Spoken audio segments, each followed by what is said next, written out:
Candace Parker opens with the genesis of her can-do mentality, a mantra gifted to her as a child and nurtured through the highs and lows of her early basketball years. She recounts a pivotal youth game where fatigue set in and her father's words, "If you work hard at something, you get out what you put in," ignited a fire beneath her that forever changed her approach on the court. In that moment, she realized effort was non-negotiable, and that realization became the bedrock of her life. She weaves in an anecdote from her college days at Tennessee, describing a brutal knee injury that derailed her NCAA season. Instead of succumbing to the setback, Candace used the injury as a catalyst.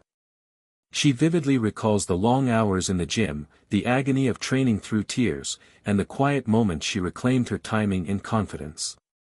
This chapter becomes an emotional blueprint for anyone struggling with adversity: acknowledge your pain, then channel it into purposeful action.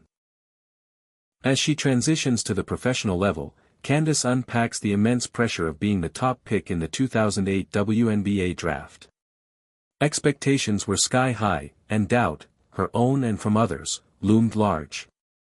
She describes the sleepless nights, the inner critic, and the external scrutiny.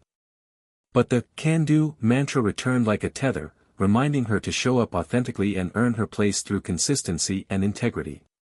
She doesn't shy away from vulnerability.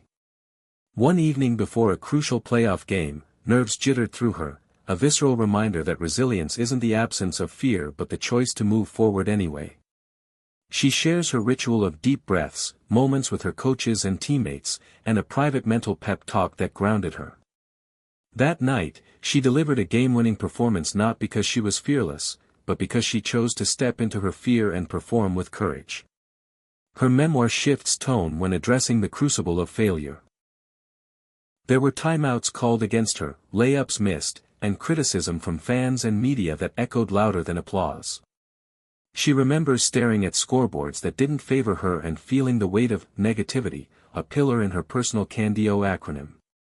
Yet she explains how she reframed these moments, adopting a mindset that treated setbacks as information, not condemnation.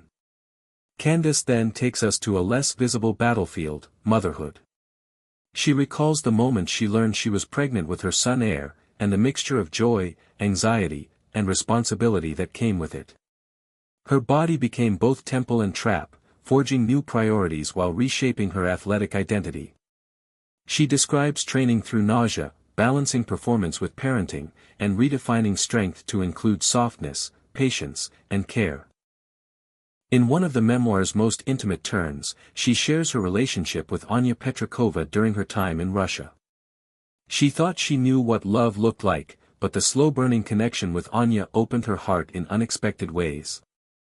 She recounts quiet walks, shared travel, and conversations that gradually revealed her deeper truths. Rather than a dramatic reveal, love unfolded gently, teaching her that vulnerability and courage are two sides of the same coin. Candace frames love itself as a form of courage. She acknowledges that coming out caused personal and public tremors, but those tremors gave her the chance to live more freely. She recounts a fan interaction at an all-star Q&A, where two women introduced themselves as girlfriends and thanked her for her visibility. That moment, small and profound, illustrated how personal authenticity can empower others to do the same. She threads this authenticity into her professional achievements: MVPs, Olympic gold medals, championships. None of it felt inevitable. Each accolade was earned, not by talent alone, but by choosing to show up every day, even when she felt broken or unsure.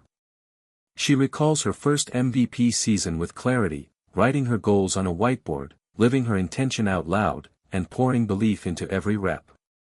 Candace also discusses the tiny joys between the big events. She invites us into her world: early morning gym sessions when the court echoed with her footsteps, post-game smoothies shared with her daughter, and weekend pancake traditions that grounded her family. These unglamorous, everyday moments, she suggests, are what truly make a championship life. She never glamorizes success.